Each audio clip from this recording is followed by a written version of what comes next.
President of the Bolivarian Republic of Venezuela, Nicolás Maduro Moros, is confident about the economic recovery of his country despite the U.S. embargo amidst COVID-19 pandemic.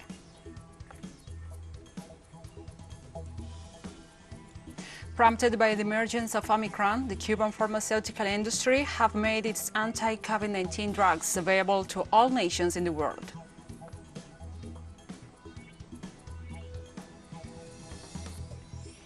The UN General Assembly approved by an overwhelming majority the investigation into Israeli war crimes in Palestine, with 125 votes in favor and 8 against.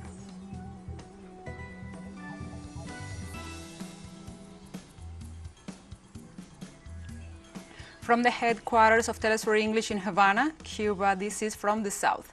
I'm your anchor, Gladys Quesada, and these are the news. The President of the Bolivarian Republic of Venezuela, Nicolás Maduro Moros, highlighted the process of economic and sustainable recovery despite the U.S. embargo against the South American nation.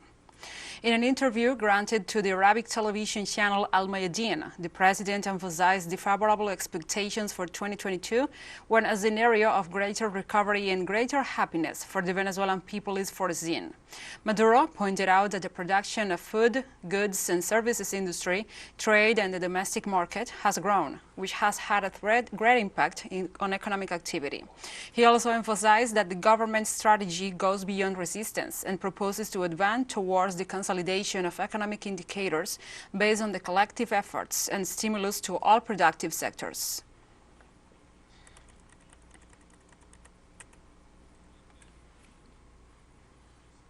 President Maduro expressed solidarity with the Palestinian people and called on Arab and Muslim governments to support the defense of the Palestinian state. And all its people have the support of the Venezuelan people, of the Bolivarian Revolution, founded by President Chavez. And all my support, now and forever. They will always have our support. We love Palestine, all the people of Palestine, all its forces. We have very good relations with President Mahmoud Abbas, and we wish the best for Palestine. We have cooperation agreements with Palestine that are working very well. We would really like to do more for Palestine. We would like to do more for Palestine. I appeal to all the peoples of the world, to all the rulers of the world.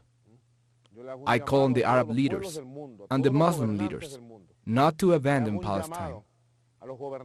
Palestine deserves the strong and courageous support of Arab and Muslim leaders.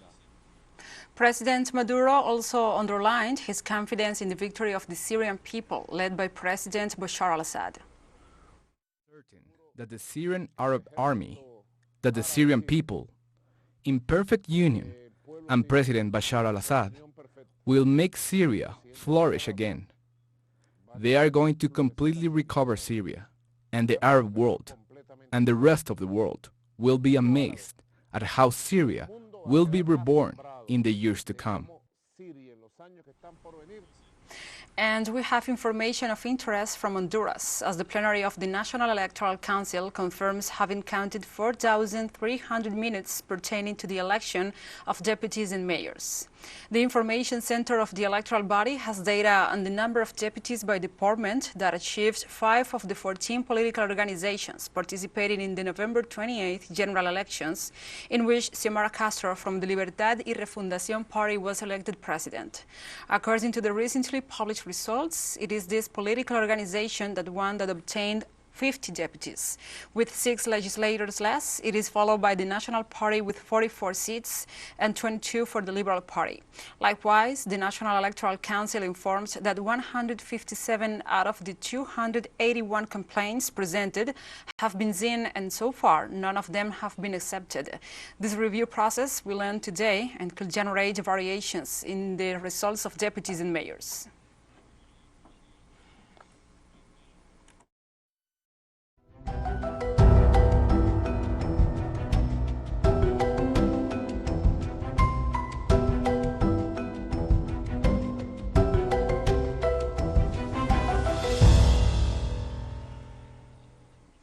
Now we address other topics. The death toll from one of the most destructive typhoons to hit the Philippines in recent years rose to 388 on Monday.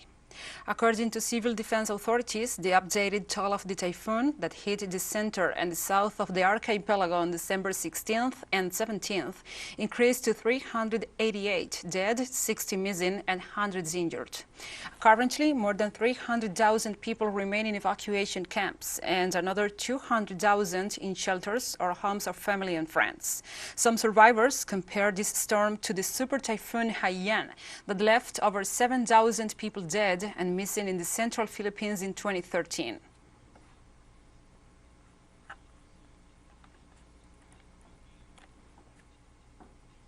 Heavy snow in north and west Japan caused traffic jams, flight cancellations, and the disruption to train services on Monday as record drifts were recorded in some areas.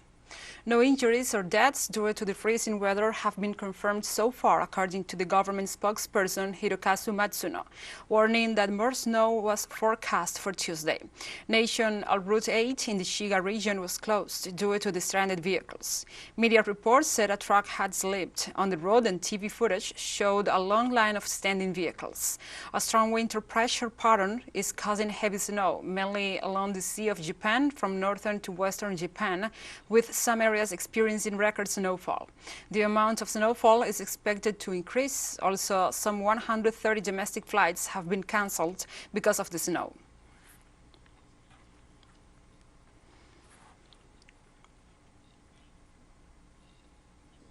And work is underway in the Spanish islands of La Palma to reconstruct infrastructure and restore the damage caused by the volcano.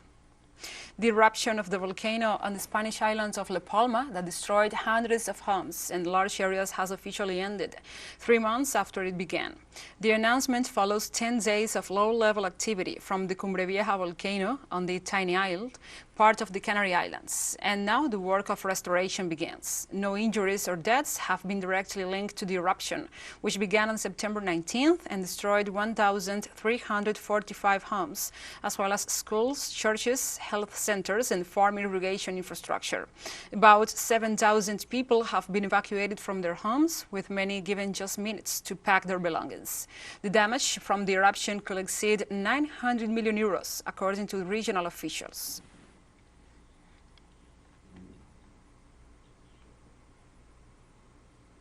The captain of a freighter that crashed into a coral reef of Mauritius, causing an oil spill of unprecedented proportions in the Indian Ocean, was sentenced to 20 months in jail alongside the first mate of the crew on Monday.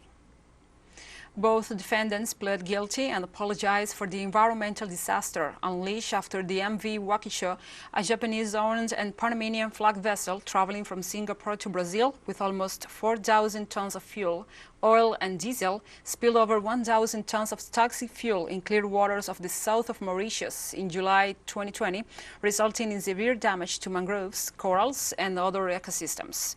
The ship's captain, Sunil Kumar Nandeshwar, was convicted by a court in the capital Port Louis and admitted drinking during on-board celebration. Nandeshwar and First Officer Janindra Tikalarna were found guilty of endangering safe navigation. The two officers have been in custody since August 2020.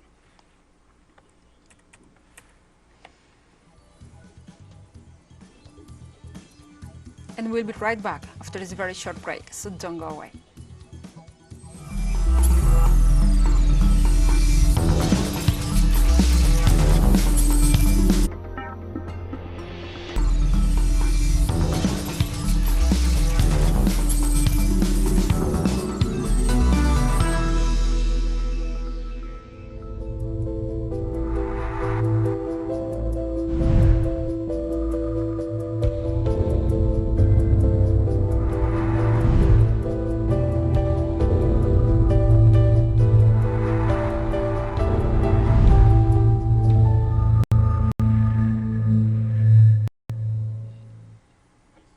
Welcome back.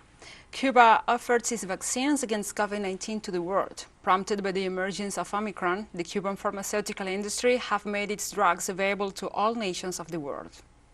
Dr. Eduardo Martinez Diaz, president of Cuba Pharma, stressed that the Cuban vaccines are very effective and any country could use them to immunize its population. The Cuban scientists reiterate that there is no fact preventing the use of the immunizers, and they have submitted them to international pre-qualification processes so that independent experts review their effectiveness and be tested by the WHO. The president of Cuba Pharma also expressed that his country is not competing in the region to be the first, but it is competing with the virus, and its experience, capacity, and work endorses them.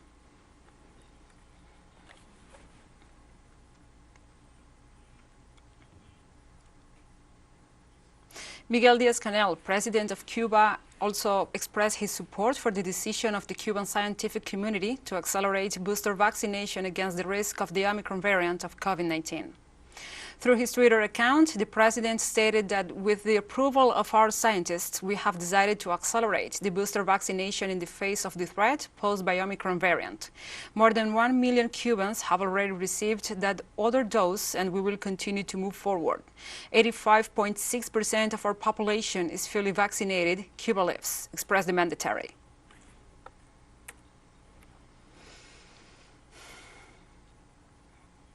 Starting January the 1st, Bolivia will demand the necessary controls in order to provide everyone older than 18 years of age with their vaccination certificate against COVID-19.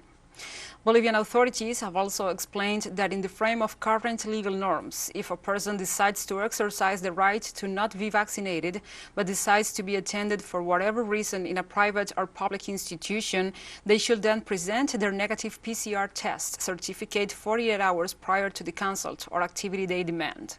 Officials also informed that the vaccination card operating with a QR code is being habilitated for those already vaccinated.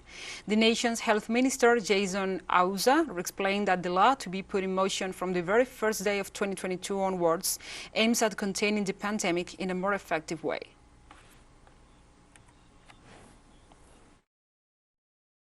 The full vaccination scheme must be demanded by any and all places where there is a great confluence of people.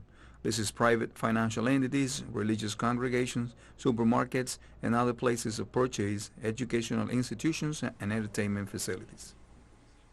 In the framework of the intense efforts carried out by the Bolivian executive to guarantee people's health, this Sunday more doses against coronavirus arrived in the country as a result of the cooperation agreements reached with the Republic of China. It is important to point out that with this quantity, we already have a total of 12 million Sinopharm vaccines, which is the most used vaccine or the one we have received the most. 58% of all the vaccines that have arrived in Bolivia are precisely Sinopharms, and these are specifically for people between 5 and 11 years of age. This is a decision that has been taken given the condition of the vaccine, and now the same plane that brought the vaccines to Cochabamba will continue to Santa Cruz to take the quantity that corresponds to that department. And Omicron, the COVID-19 variant confirmed in over 160 countries, according to the latest report from the World Health Organization, is now also causing major losses in the global aircraft industry, as more than 8,000 flights were suspended in the last hours, with Europe being the most affected region due to both the infection rates and the strain in flights. The spike in the new variant's numbers is taking a toll in flight crews and seat purchases, which force the interruption of flights on Christmas weekend. 57% of total world suspensions have taken place in Europe, continent that also registers in the last week 3,022,868 Omicron infections, the highest progression of cases, followed by the United States and Canada, which have already surpassed 1 million contagions. With these statistics in mind, European health authorities have tightened restrictions and contagion measures, as well as increased vaccination rates and calls for awareness.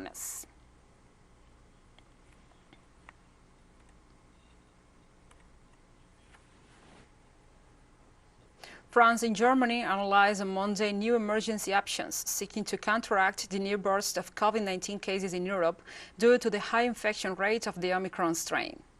Several of Germany's federal states reinforced their measures against the virus despite the current downwards curve of incidents in order to prevent any further repercussions of the new variant in the pandemic's destructive cycle. Meanwhile, in France, a new extraordinary Council of Ministers has foreseen the approval of a bill that will make the health pass available only to those who present a full vaccination scheme, without the option of the routine test. The Defense Council of France also studies new measures to be put into action effective immediate, in sight of containing this fifth wave of the pandemic. The new dispositions are being set in motion with Paris suffering from new daily infection records, already with 100,000 cases per day.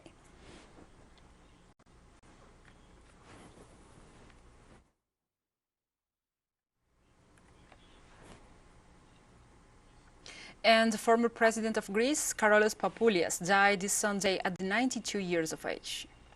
Current President Katerina Sakelapopoulos extended her condolences on her Twitter account, recognizing the hard work of the former head of state, who led the country during 2010 in defense of social unity and national resilience in the worst time of economic crisis back then.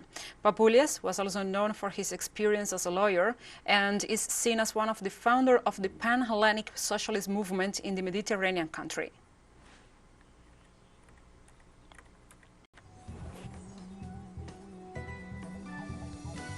And we have more stories coming up after this final short break, so stay with us.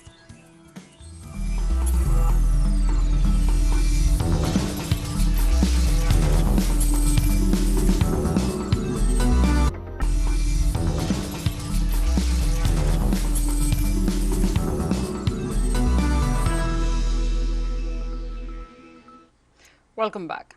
The United Nations General Assembly approved by an overwhelming majority the investigation into Israeli war crimes in Palestine, with 125 votes in favor and 8 against. A majority of 125 countries on Thursday backed an unprecedented open investigation into Israel's war crimes, including the 11-day deadly Israeli aggression in the Gaza Strip earlier this year. A total of 193 members voted on Thursday night, and the amendment proposed by Israel was massively rejected by 125 votes to 8 in favor, with 34 abstentions.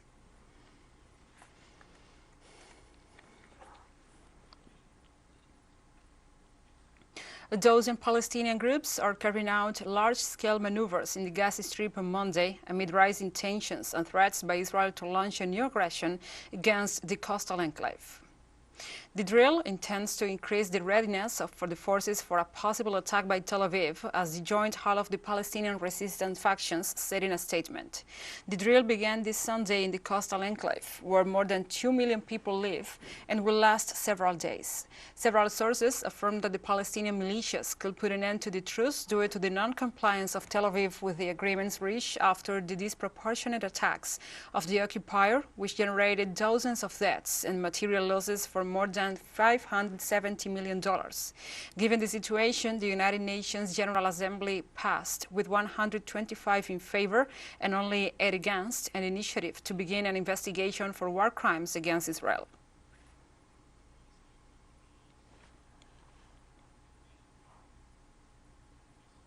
On Sunday, Israeli Prime Minister Naftali Bennett approved a plan to double the number of illegal settlements in the Golan Heights, a territory belonging to the Syrians. The Prime Minister will allocate more than $300 million to a program that, according to him, will double the Israeli population in that area that currently exceeds 25,000. He informed his cabinet at the weekly meeting held in the town of Meohama in the occupied Golan. Bennett assured that his settlement development plan will be deployed in the Israeli city of Khartoum and foresees the construction of 7,300 settler units. The United Nations General Assembly on December 9th declared Israel's decision to impose its jurisdiction in the Upper Golan Heights and territories as worthless.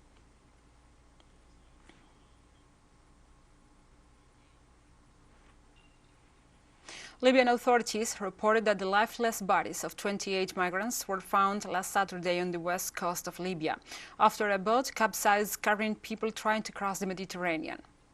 Red Crescent teams recovered 28 bodies of migrants who died at the sea, as well as 3 survivors at 2 separate locations on the beaches of Al-Lulus, 90 kilometers from the capital Tripoli. The tragedy occurs after the announcement of the death of 160 migrants due to the shipwreck of their precarious boats, which raises to 1,500 the number of deaths under the same circumstances since the beginning of the year. According to the International Organization for Migrations, more than 30,000 people were rescued or intercepted on the coast of the African country.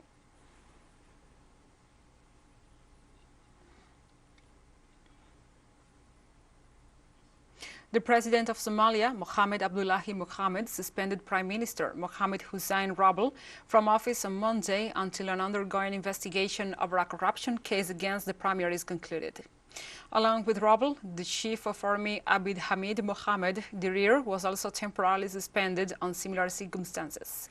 The prime minister's case surrounds the alleged acquisition of lands under illegal means. He responded to the president's prerogative with an accusation claiming it related to an attempted coup plot by the president while demanding the armed forces allegiance. This executive struggle for power comes at the aftermath of an electoral process which remains inconclusive in its results after 2 months from its beginning. This Eastern African country of 15 million people also endures the threat of the Al-Shabaab terrorist group suspected to be affiliated with Al-Qaeda.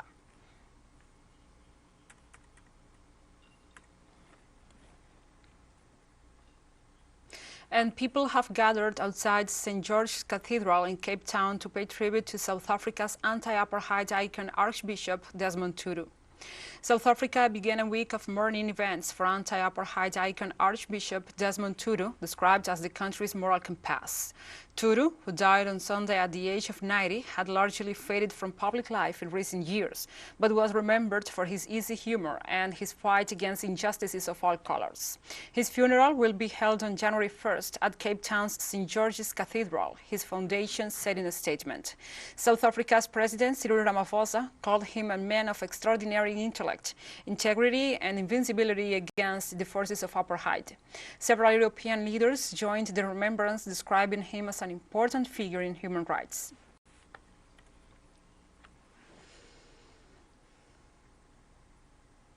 The funeral of South Africa's anti-apartheid icon Archbishop Desmond Tutu will take place on January 1st at St. George's Cathedral in Cape Town for its role in the resistance against apartheid, Archbishop of Cape Town Thabo Makgoba announced during a press conference.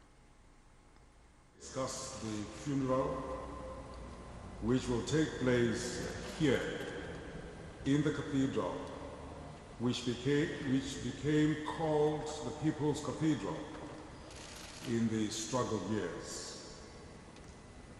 At 10 a.m. on Saturday, New Year's Day, the funeral will take place here, and it is here where his ashes will also be interred. And we have come to the end of this news brief. But remember, you can find this and many other stories on our website at telesurenglish.net. And also, if you feel so inclined, please join us on social media for all the latest news. We are on Facebook, Twitter, Instagram, and Telegram. For TeleSUR English, I'm Gladys Quesada. Thank you for watching.